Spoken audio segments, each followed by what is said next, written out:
comprendre pourquoi la France a besoin de renouer avec une vision. Et je vais faire une comparaison après avoir été de 1974 à 1981, si vous voyez ce que je veux dire, inspiré par un président de la République visionnaire sur beaucoup de sujets. Et je ferai simplement une réflexion. Ce n'est pas parce que l'on change de lunettes que l'on a une vision pour son pays.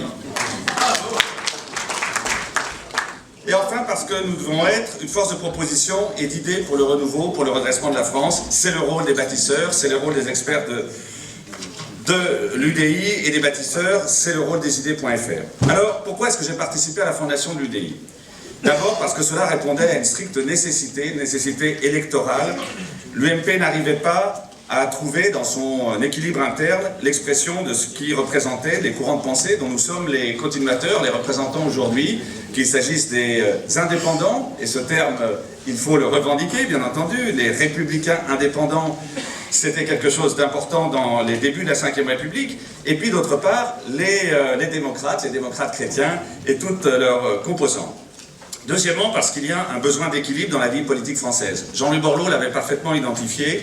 Il faut à la fois qu'il y ait, et Hervé Morin le rappelle régulièrement, il faut qu'il y ait à la fois une clarté dans les alliances et en même temps cette capacité d'indépendance, cette capacité aussi à porter des idées différentes dans une rupture assumée sur les idées que nous partageons. C'est ce message qui a été d'ailleurs parfaitement entendu par les électeurs lors des derniers scrutins, cette valeur ajoutée, cette différence que présente l'UDI. Et je crois que les résultats, aussi bien au municipal qu'au départemental, sont là pour l'attester. Et je voudrais féliciter tous ceux qui ont porté dans leur municipalité, Jean bien sûr à Agen, mais aussi Nicolas à Bretigny et beaucoup d'autres, à porter ces valeurs et à les assumer pleinement et à faire en sorte qu'effectivement nous avons remporté des succès à l'occasion de ces scrutins. Et puis il y a devant nous les régionales. Je crois qu'Hervé en dira encore un mot, et il l'a très bien exprimé dans son interview.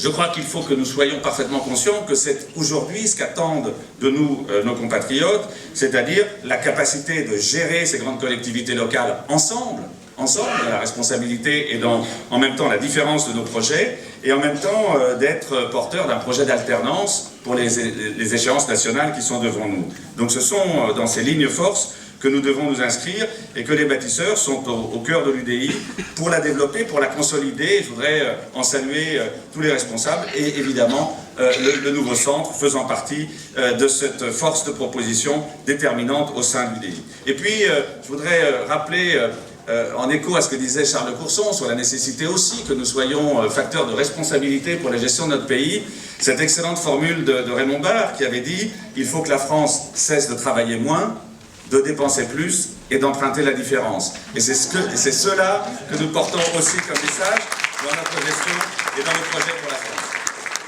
Alors c'est vrai que notre pays a besoin à nouveau d'une vision.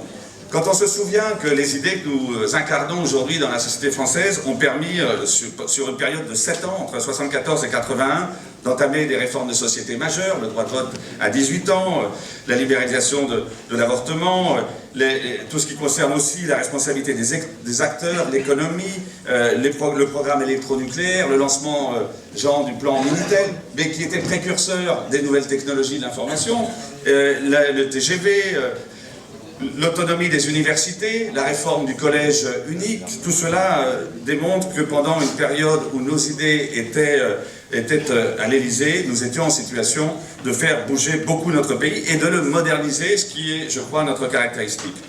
Et c'est vrai que ceci contraste fortement avec cette situation depuis l'élection de François Hollande.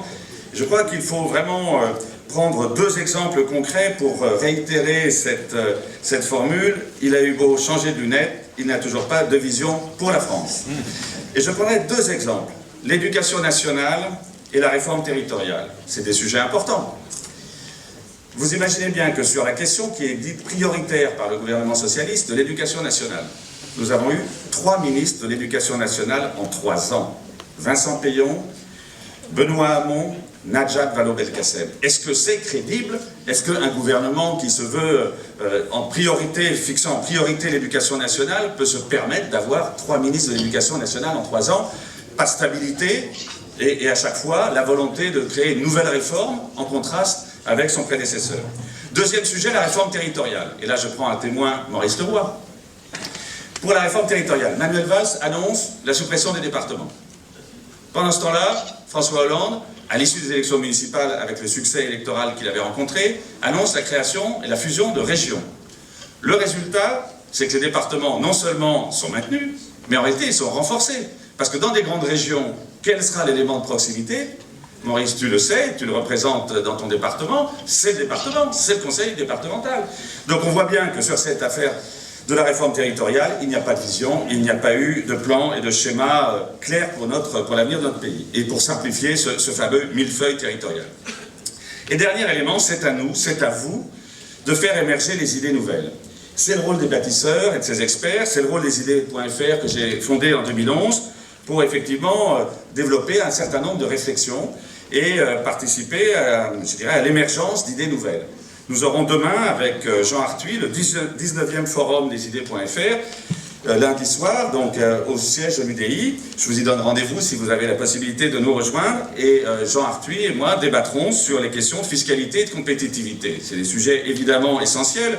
Je voudrais rappeler que sur ce sujet de la fiscalité, nous avions, par exemple, avec Charles de Courson, pris des initiatives qui sont aujourd'hui reconnues. C'est l'amendement ISF-PME, c'est le dispositif qui a permis de faire une fiscalité plus incitative plutôt qu'une fiscalité répressive. Je voudrais aussi que nous inscrivions dans nos projets le fait de lutter contre la rétroactivité fiscale. Je considère que c'est un des facteurs déstabilisants de notre économie. C'est aussi quelque chose qui fait que nos concitoyens, je pense sur le cas de l'assurance vie, des produits d'assurance vie, ne supportent pas les réformes à répétition et les modifications en cours de jeu, c'est-à-dire d'investissement de programmes fiscaux. Et enfin, je voudrais, sur cette question de la fiscalité, aussi souligner un point. On dit qu'il y a trop d'impôts. Oui, mais il y a notamment un point qui est absolument invraisemblable, c'est la double imposition que nous connaissons à travers deux phénomènes. La CSG, une partie de la CSG, vous le savez, n'est pas déductible. Il faut que la CSG soit 100% déductible. De payer de l'impôt sur de la CSG qui vous a été prélevée, c'est quand même en soi quelque chose de totalement inconcevable. Deuxième exemple, l'ISF sur la résidence principale. Par définition, la résidence principale, vous l'avez acquis dans deux conditions, soit avec votre revenu disponible, soit après droit de succession, vous en avez hérité. Dans les deux cas, elle a déjà subi l'impôt. Comment se fait-il qu'on puisse payer un ISF sur une résidence principale qui ne vous rapporte rien et qui a déjà subi l'impôt? Donc je suis évidemment pour la suppression de l'ISF sur la résidence principale, en tout cas comme facteur de lutte contre la non-double imposition. Et enfin, sur la question de la France et de l'Europe. Nous sommes, nous, porteurs de l'idée que l'Europe est un facteur utile pour notre pays. Mais il faut rappeler, les 35 heures, c'est pas l'Europe qui nous les ont proposées.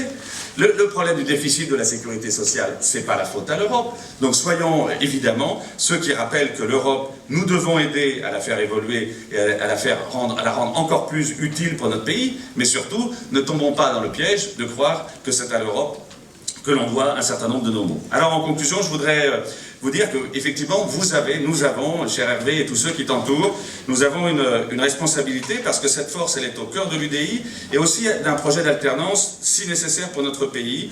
Force de renouveau, force d'équilibre au service de ce que j'appellerais la démocratie française, et je pense que chacun ici s'y reconnaîtra, mais aussi pour le redressement de notre économie, de notre vie politique et de son assainissement, de la cohésion sociale, de notre crédibilité en Europe et dans le monde. Alors c'est une très belle responsabilité, mais c'est une réelle nécessité.